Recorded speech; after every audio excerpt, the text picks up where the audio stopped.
My name is Vikas Kumar. I'm a journalist at the Capitol Forum, and for this panel, I think we'll let each of the speakers give a brief introduction about themselves, and we'll go from there.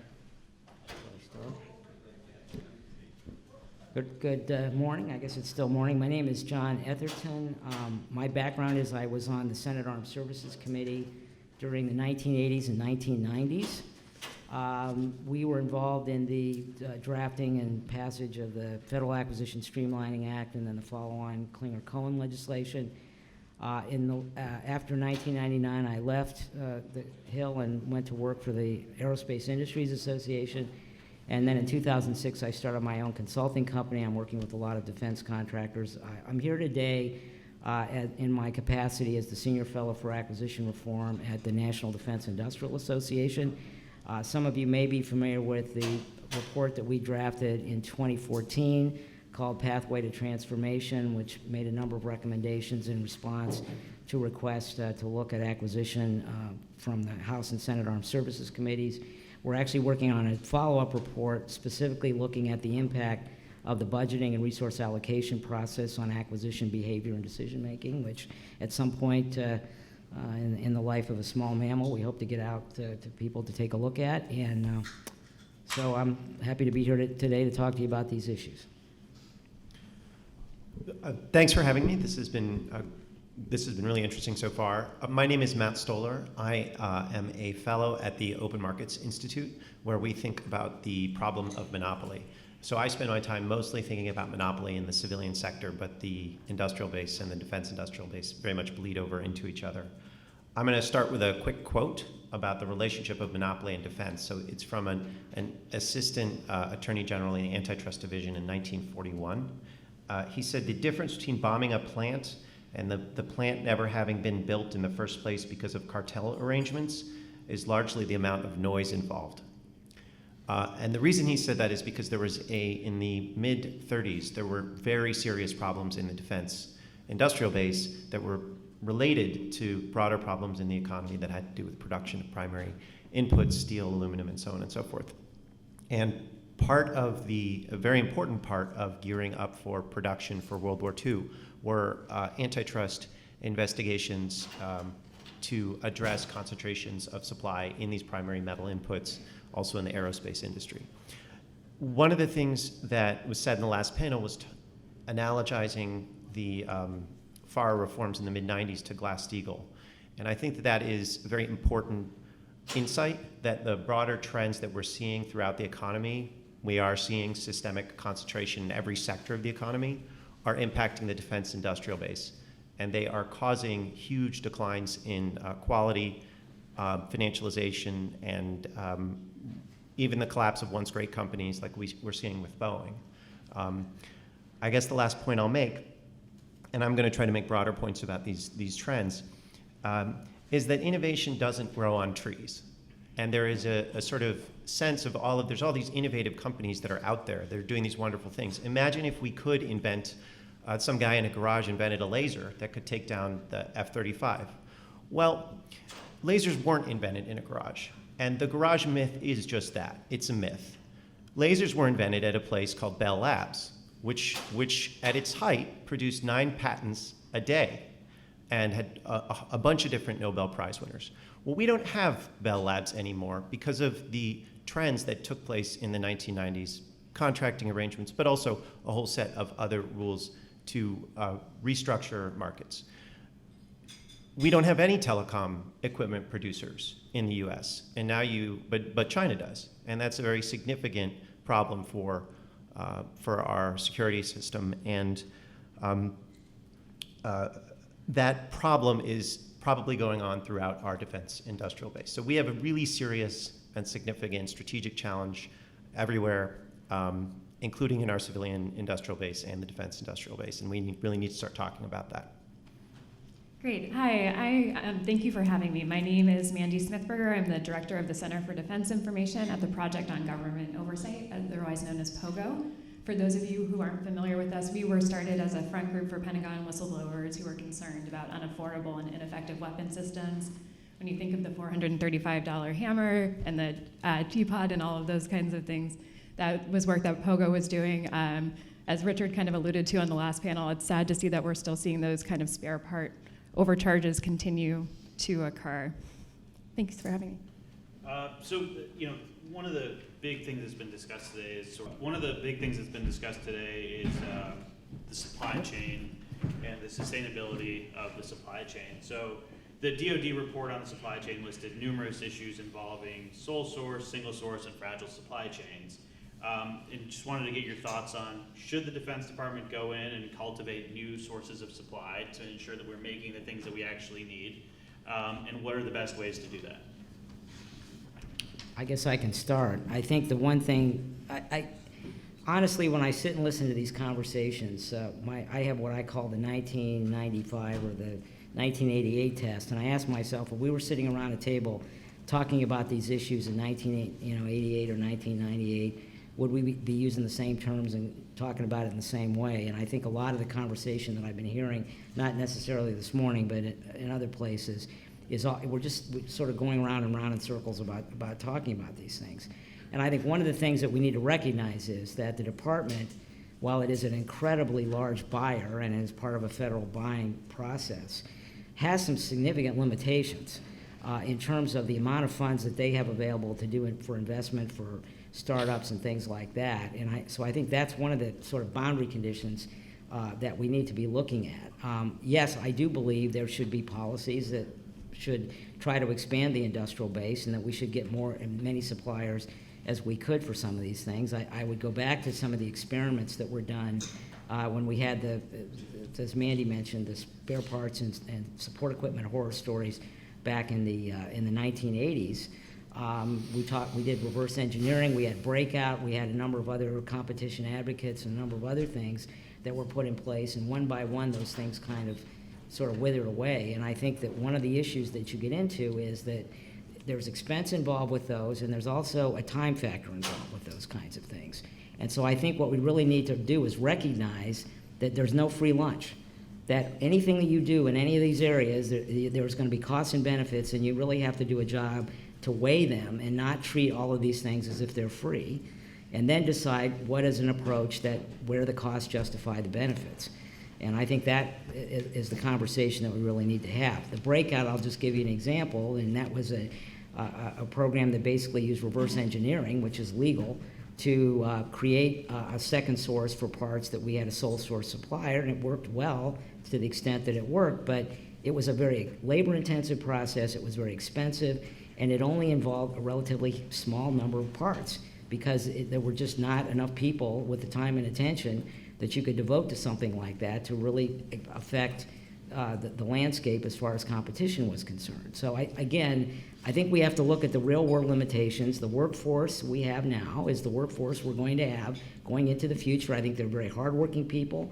They're really, I invite people to go up to a buying center and see how hard these people are working just trying to process purchase orders and things. They have so much time and attention. And so the real question is, where do you want people with that time and attention to put their efforts? And I think those are some of the more fundamental issues that we need to look at as we go forward into some of these new areas. Thanks.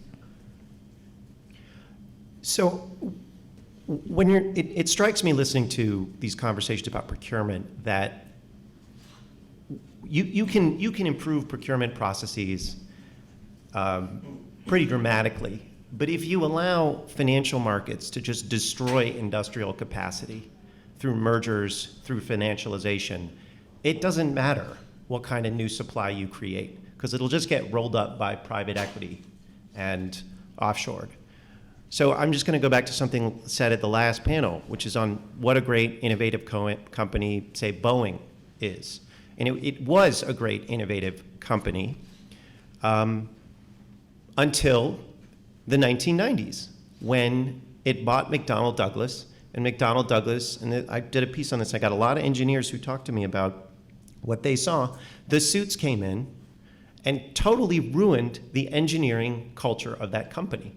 Now we have disasters like the Dreamliner and then the 737 MAX on the civilian side. I imagine it's pretty bad on the defense side in terms of the quality of the product. But there's no way you're going to fix that with a better procurement process. You're going to fix that by putting controls on concentrated capital, those controls that we removed in the late 1970s. And when you're talking about something like TransTime, so that's in terms of the large, very large companies, that's what you see, M&A. The guy, current CEO of Boeing, ruined GE before he came to Boeing and helped ruin that company. What you're seeing at a mid and smaller level is you're seeing private equity coming in and doing the same thing. And TransTime's a private equity company. And what they're good at doing is they're good at buying companies, they're good at negotiating, and they're good at raising capital.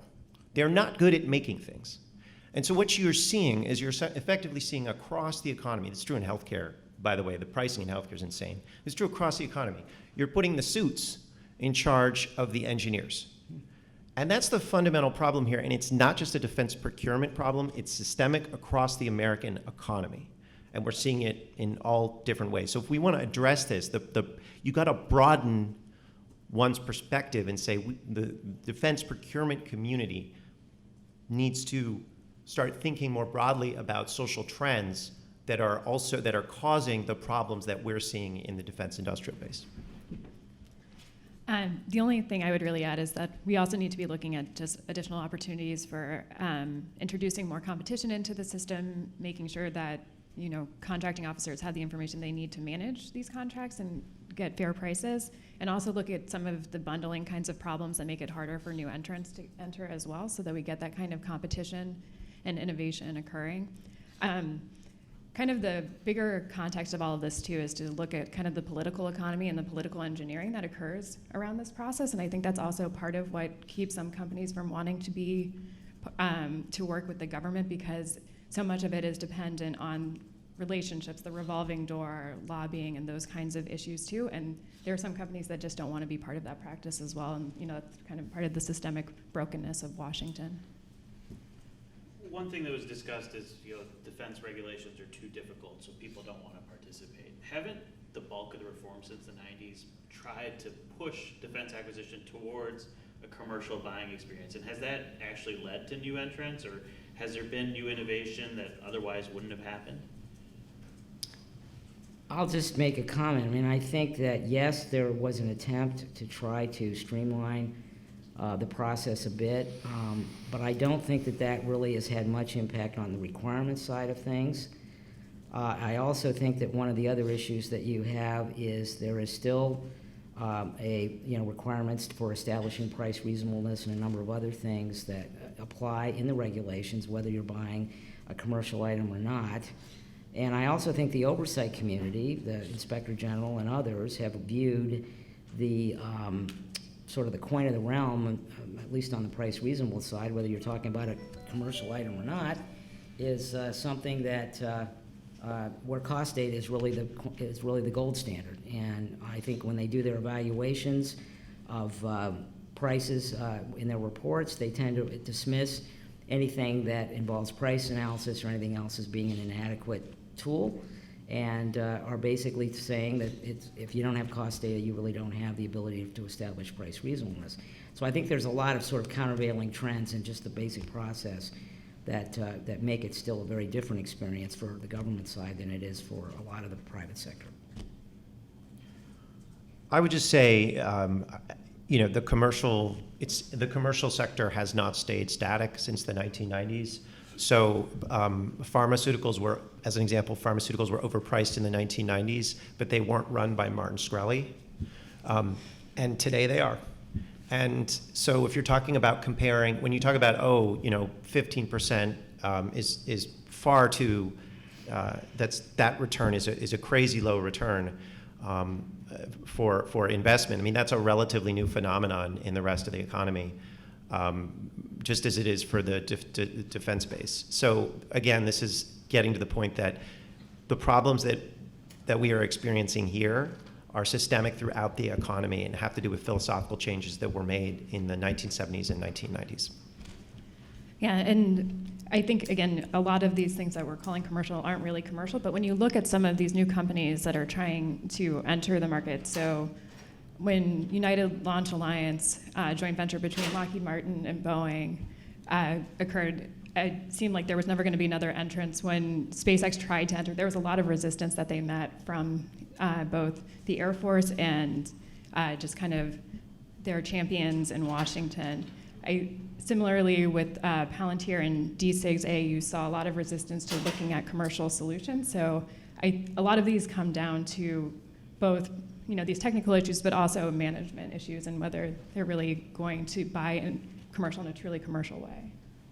And you talked about a lot of this in your report about, the definition of commercial being misapplied, and other things that have kind of made it difficult for contractors to get fair and reasonable prices. In the grand scheme of things, like, what is going to be required for the government to push back some of those expansions of the commercial buying authority and the commercial model that's been adopted? And is that going to happen anytime soon? Again, just based kind of on the resistance that we saw in trying to change the definition of commercial item, I'm not optimistic in the near term that is something that we are going to be able to change, but it is something that we need to. Again, we need to shift the paradigm so that the government and the military are in the position to negotiate fair and reasonable prices. The other thing that I think is really important in the IG report, both on TransTime and then other reports as well, is how often that you see suppliers using their ability to really have the government over a barrel in these war situations, and so that the government has to pay more than they know to be fair and reasonable, and that the company is willing to kind of hold the line and put our military in jeopardy for their profits. So I think we just need to see a dramatic shift. I'm going to be an optimist. Yeah, I think we're going to deal with it. I think this stuff is egregious.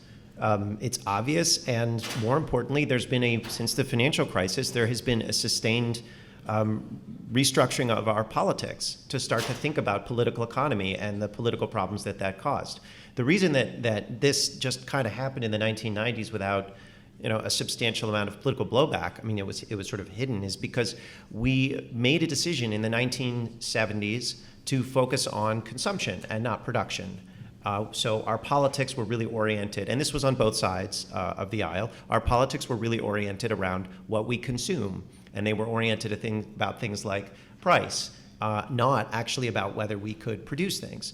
And what we saw with the reason the Glass-Steagall example is so resonant is because you did see a pooling up of risk that we weren't paying attention to and a crash. And now people are aware of this, and you're seeing increasing anger from Capitol Hill at some of the problems that we're seeing. And you're also seeing a complete collapse of our strategic framework vis-a-vis China, and an awareness that allowing China to make all sorts of inputs is a catastrophe. So yes, the politics are changing. They're changing really, really rapidly. And that's going to take some time to filter into the institutions. But I mean, this is a moment to go really big. And that's what's happening. And it's going to go big, one direction or another, but that's what's happening. Are you taking questions yet? We'll take them at the end, if that's okay. Yeah, the one other comment I'll make to this is I am actually a little more optimistic as well, because I do think that some of the tools that are emerging from data analytics and other things will allow for a lot more real-time creative ways for people to do price analysis or analyze cost data or things like that, and have that information at a contracting officer's fingertips.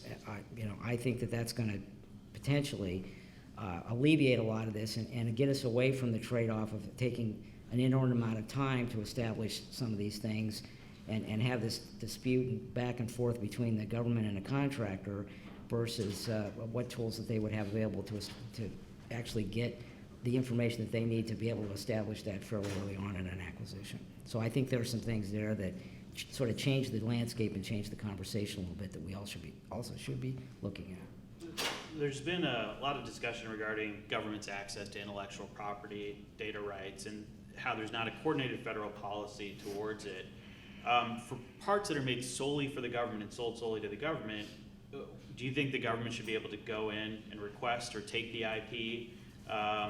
And there's some discussion also of, if the government's going to be maintaining the system for 50 years, and maybe the company that initially manufactured the system won't be around, should the government buy the data rights up front so that it can actually sustain the systems? I'll start. I mean, the one was a recent report that came out last fall from a panel section that was part of the Section 813 of the FY, I think it was the 16 bill. authorization bill. And that was a government industry panel. They weren't in agreement on everything, but they did issue a number of different recommendations. And they explored, I went to all the public meetings that they had and over in the library in the Pentagon, and it was interesting to listen to the discussions. There have been some longstanding issues with IP. The intellectual property rules were not even in statute until 1984. It was all a regulatory issue. And the reason Congress got involved in 1984 was because the department basically came out with a policy, and it was all in the midst of the spare parts issues and other things that said essentially if the government paid $1 toward the development of an item, the government owned 100% unlimited rights. And so Congress stepped in and said we need to have a little bit of a balance on this. The framework that we have now is essentially who paid for the development. Did the company pay for it or did the government pay for it? If the government paid 100% for it, then the government gets unlimited rights, but they have to take delivery of the data, which in some cases they have failed to do in the past. If the private company paid for the development, then the government has limited rights, and there's some specific things that even with that the government gets. And then in a mixed case, there's usually a negotiation for a period of time where the government only gets limited rights. It's usually for 4 or 5 years, at which point the company is expected, or during which time the company is expected to get whatever commercial benefit there might be from that, and after that period, then the unlimited rights would revert to the government. That's the framework that we have right now. So the issue really is who paid for it, and what constitutes federal funding versus what constitutes private funding.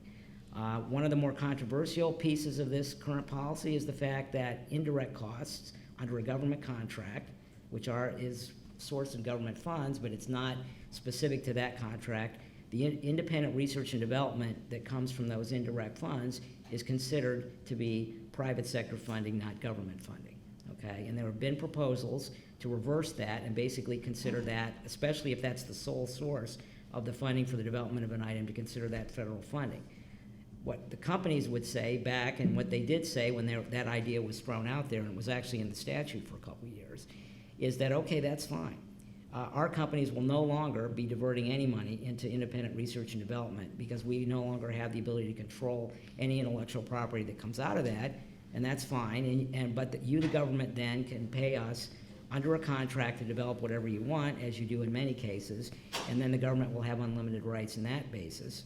And so there's this back and forth tug of war. I think this is an issue that we are never going to get agreement by the industry and government on aspects of it. I just think it's very difficult. But one of the things that this panel did make some recommendations on were some of the issues that you just raised.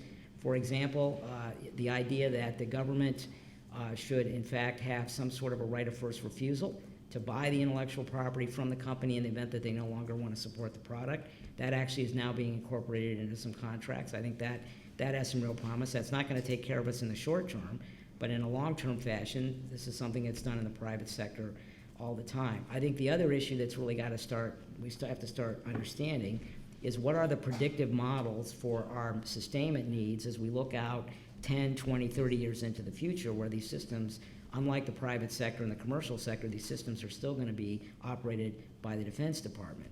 How do we figure out a way to provide for the government the ability to compete that work and not have a vendor lock on this sustainment, and yet at the same time, the companies can be reimbursed for a reasonable amount for that funding stream that they no longer are going to be able to count on. And those are some of the things that are being discussed right now. The problem is it's very difficult for the government, when they have the most negotiating leverage at the front end of a program, to work these issues out because they don't have the tools to really predict what the sustainment is going to be for a system. It's very early, but that's when they have the most leverage. So the government's approach is give us government purpose rights for everything, and I think we're going to see more and more of that, which allows then the government to take that intellectual property, no matter who paid for it, and essentially give it to a competitor of a company that developed the item to compete at least in the narrow area of the government sustainment. Now, they're not supposed to use it to do anything else with, but I think that there's a broad feeling in the private sector that once they give up the rights, they no longer have any control over it. That's the fundamental issue that we have that we're still arguing about. I think there probably are some techniques, but I think until the government is better able to determine what their future requirements are going to be, this is going to be an issue that we're just going to have a conflict over. I agree that we don't look enough at what the sustainment costs are going to be in the long term, and that does need to be part of the initial discussion. When you look at the F-35 program, it's a $1.5 trillion program, and $1 trillion of that is going to be the sustainment costs. So we would like to see more of a presumption for the government to be owning those IP rights, and then kind of looking at whether that is the most cost-effective solution or not. But I share John's concerns about monopolies that people get through sustainment, that we don't look enough at what does it really cost to own the system, and that's where we see the most significant risk.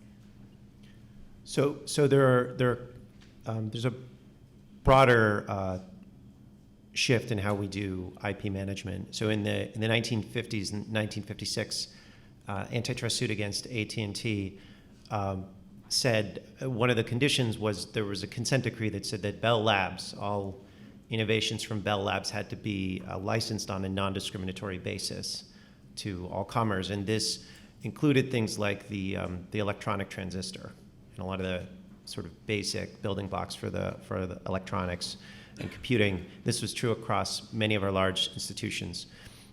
Today, we tend to lock our knowledge inside of large companies, and this prevents innovation. A lot of smaller companies from taking advantage and building out on top of what others have invented, or even that they've invented and left. But it also creates a strategic problem in that China's getting access to all this stuff because they just hack our companies. So they get all the IP, or a lot of the IP. And meanwhile, we are locked out of innovating on top of our own IP. Now, I don't have an answer to this problem, but it does strike me that very aggressive controls over intellectual property are a strategic loser for the U.S. One of the other things that has been discussed earlier is there are alternative suppliers through PMA parts that are standing ready to get their parts on planes, and they've got FAA approval, but for whatever reason, they can't get onto the DOD platforms. It seems like a fairly easy solution. I'm just curious why it's not something that's been pursued or implemented. And I don't know much about the current situation. I know this was something when I was on the Armed Services Committee we did wrestle with. And I don't know why DOD insists on having separate standards for, say, flight critical parts than what the FAA does. And you have to get somebody in here who can talk about that. But I know that this has been a long-standing issue, that there was a separate process for DOD to qualify parts, and it's not necessarily an easy process for a company to get through. And yet you've got the FAA, which says, that their process, provides for that. And I think there's just a disconnect there that we have to talk about, at least to understand if there is a reasonable rationale for DOD to have a separate process.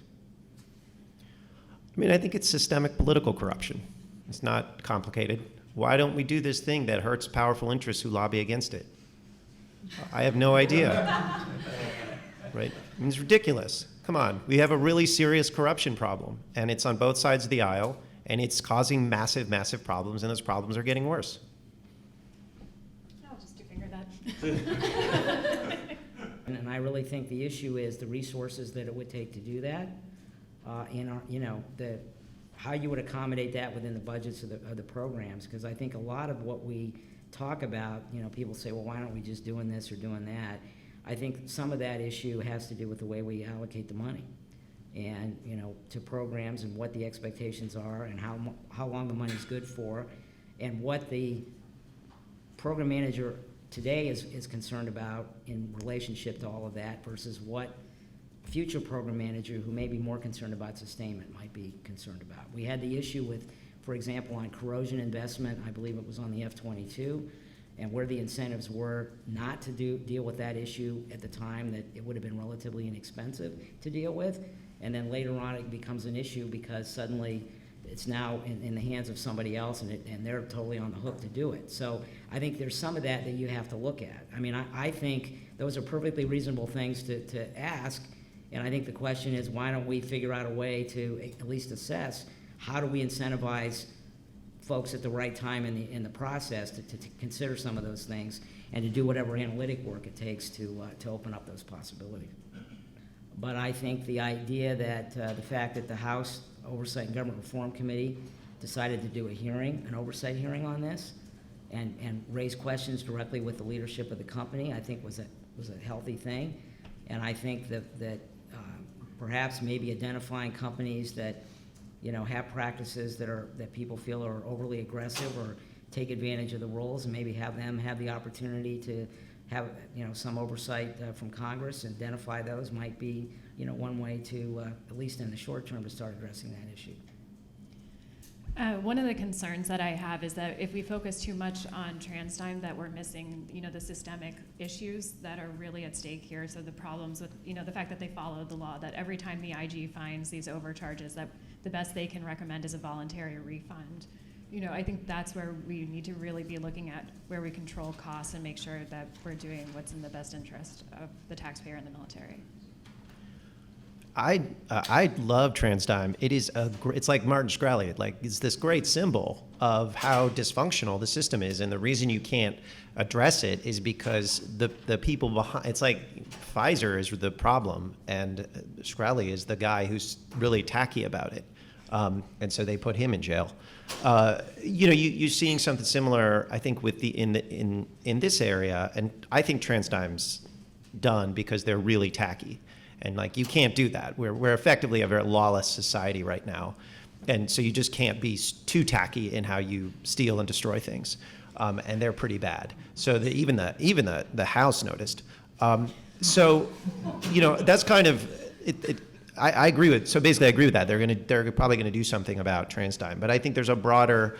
You know, there's a huge generation. The millennials are a very different generation, and they're coming into positions of real authority. They see politics very differently, and the trends are to really start to take on a lot of this systemic rot that has crept up in the system for the last 30 years. Bring a lot of antitrust suits and block mergers. I mean, it's the number of, there were 7,000 public companies in the mid-1990s. Today, there are 3,500. The Wilshire 5000 doesn't have enough companies to be a Wilshire 5000. It's like the Wilshire 3,496 or something like that. And there are more mergers every day. And so just start stopping them. Start enforcing anti-monopoly rules. Implement stronger anti-monopoly rules. The DOD has just made it worse. Qualcomm, the FTC, kind of the last big antitrust case was against Microsoft. The FTC then sued Qualcomm for monopolization. That has to do with 5G and the chips that they're using or that they sell, and won a monopolization case. And then the DOD filed a brief in the case saying, oh, Qualcomm is really important to national security. You can't stop them from monopolizing, right? And so what you see is a philosophical problem across our major institutions that is pro-concentration, that is pro destroying productive capacity, because that is what monopolization and financialization is. There are a ton of tools that you can use to address that, and I guess what I would say is that in the context of procurement, defense procurement, you need to start getting outside of just the kind of how to buy weapon systems for better prices, which is incredibly important, and a lot of that does have to do with, you know, does affect financial markets, but you need to also go to the financial markets themselves and stop the bad concentration at the source. You have to pick deciding whether you're going after the people you determine the bad actors, or whether you want to change the system to, you know, create a more virtuous outcomes in the future. And yes, I do. I mean, I think, you know, we made changes back in the 90s on the whole commercial item issue. And people need to remember, why did those things go in? Because before that time, we were buying everything by military specification, even if there was a perfectly good commercial product that you could go down to the store and get, and it took ridiculous proportions. I mean, we were buying chocolate chip cookies that had to be, you know, mil-spec'd and ketchup, and the stuff was lousy. It wasn't what people recognized when they went, you know, to the grocery store. They didn't want to use the products. So that was sort of the one extreme, okay? So there was a real pressure to sort of open up the aperture to say, anything that could be reasonably determined to come from some commercial source is the thing that we want to make sure that the system can now purchase without a military specification, okay? We've had a number of issues that have come up with that model, and people talk about, you know, Richard talked about the faux commercial items and things like that. Well, I would argue that there's a series of degrees in the way you look at commerciality that you can't ignore. For example, you may say, well, this radio or something that the government buys is a government unique item because it's not the same thing that maybe the same company makes it, but it's a completely different model than what you buy in their catalog because the government has special requirements on hardening for radiation and a certain form of different features and that sort of thing. Yet in that radio are the commercial technologies that were developed for the commercial marketplace. The company may actually build it on their commercial production line, even though it's a special government product. Okay, do you want to simply say that because of that fact that there's been all these changes, irrespective of the source of the technology, that we no longer want to consider that even, we want to do that all under FAR Part 15 and no commerciality applies? So what you're saying to the company is, okay, going forward, what we want you to do is to split your organization in two, have the commercial items built over here because you can't afford to have your overhead grow too much to accommodate the government market or you're not going to be competitive over here. So we want you to set up a separate organization over here with all the overhead, which now the government is going to have to pay 100% of, and build the product on a separate line. Okay, is that the outcome that you want? That's just one case. So it's more than just faux commercial products and commercial items. I think there's a series of degrees there. We should have a really good conversation around if we change these rules, what would be the outcome in terms of what the users would get, or access to the technology and people's willingness to take commercial technology and put it in these government applications. It's a hard conversation, but again, there's no free lunch. My view is that, yes, we can go forward. There are things that we could do which would make the pricing a lot more trustworthy for some of these things, but I think we tend to have this as sort of an either-or. We don't like this, so we're going to narrow the definition of commercial items to, what you can get down. It's things that are sold in substantial quantities to the general public in that form with no modification. That's the only thing that we're going to consider a commercial item. And I think you cut out a lot of access to things by doing that for the prices that are probably more favorable to the government. Do whatever you think is in the public interest. My only point is there's no free lunch, and you need to understand what the costs of a different course of action. Just as a quick follow-up. Yeah. Is your view that there's an opportunity for some of the good actors that are NDIA members to support those kind of reforms? And at this stage, as a bad actor like TransTime, given that it's become high profile, as Matt suggested, is there support for cutting off the bad actor before there is broader reform and it makes it harder for Boeing and Lockheed to? Well, I'm speaking more of the companies that are sort of in that gray or commercial area that would be part of the conversation. I would submit that you're never going to come up with a clean cut like that. That's just not in the cards. It's a question of costs and benefits.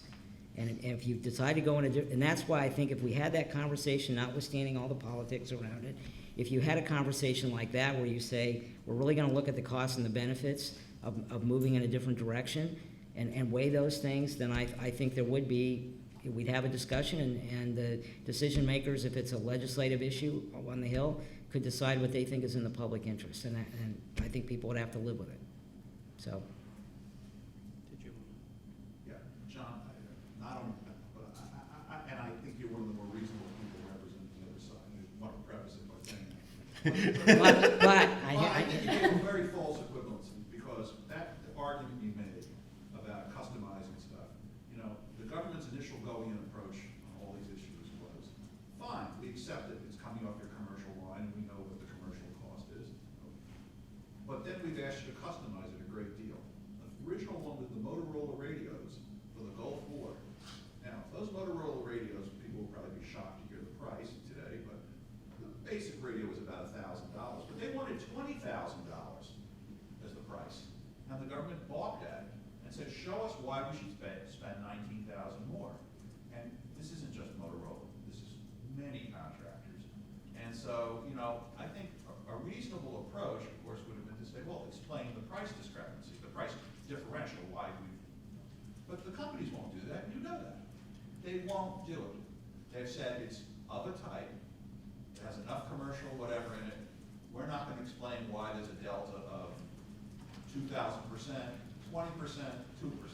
They just aren't going to do it. So, I hear what you're saying, but that level of reasonableness doesn't even exist today. well, I don't know that I could could reasonably categorize everybody as coming back with that. I think people do have an answer. I think the other issue, though, is what is an acceptable, when that particular acquisition gets examined by the Inspector General or whatever, I mean, if their coin of the realm is cost data or nothing, then I think that's the other issue. I mean, there are a number of different analysis tools that the government can use in that. I think, one of the people that I talked to when we were watching the Section 813 panel was this idea, well, the contractor can come in and sell whatever story they want.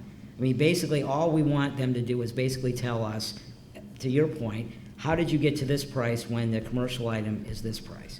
Just whatever your rationale is. And they won't provide it. Well, I don't know that they won't provide anything. I'm not I mean, you can probably give me cases. I can't speak to that, but my point is, even if you open that up, the contracting officer still has to look at the value and the price reasonableness in a fairly narrow set of rules. And so it isn't just anything. I don't think that really solves the problem. What you really have to decide is, what does value represent, and what kind of rules are we going to have in place across the board that will establish that? And that's the conversation that we need to have.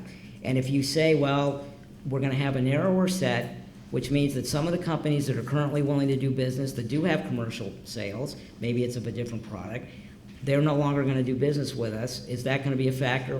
People ought to do some examination of that. My point is, there will always be some impact of a change like that you need to take into consideration. You may say, you know what, with all that taken into consideration, we're going to do it anyway. Let's go ahead and do it, and that's fine. But that's the kind of a discussion analysis that I think we need to have, rather than sort of pivoting back and forth between these two points on a pendulum swing. That's all. I want to highlight one thing about what happened in the 90s. Motorola is an interesting example because the company doesn't exist anymore, right? So this is very much a hypothetical discussion if we needed those radios from Motorola again. And we have done that to a lot of different companies, and this was the other big part of the reform trends not to use reform, the changes in the 1990s wasn't just the contracting changes, but was also the Last Supper and the merger wave that we saw, where you saw 100 prime contractors merging into 5, and massive consolidation in the subcontracting realm. So one of the things that's happening is TransTime is an expert in exploiting contracting rules. And it is like a disease vector, because it keeps buying more companies and then moving that expertise to those companies. And that's what the problem with the sort of untrammeled financialization that we have is that these people are just good. What we're doing is we're incentivizing people that can undermine the intent of the law. So we have to get a hold on that, and that's why we do need to fix the contracting rules. And I largely agree. I think we can just set up separate lines and make us radios. I don't see any reason why we can't do it. We beat the Nazis and the communists doing that. It was fine. But you also have this other problem where even the productive capacity itself is being destroyed because we are having the financiers bossing around the engineers, or in many cases just laying them off.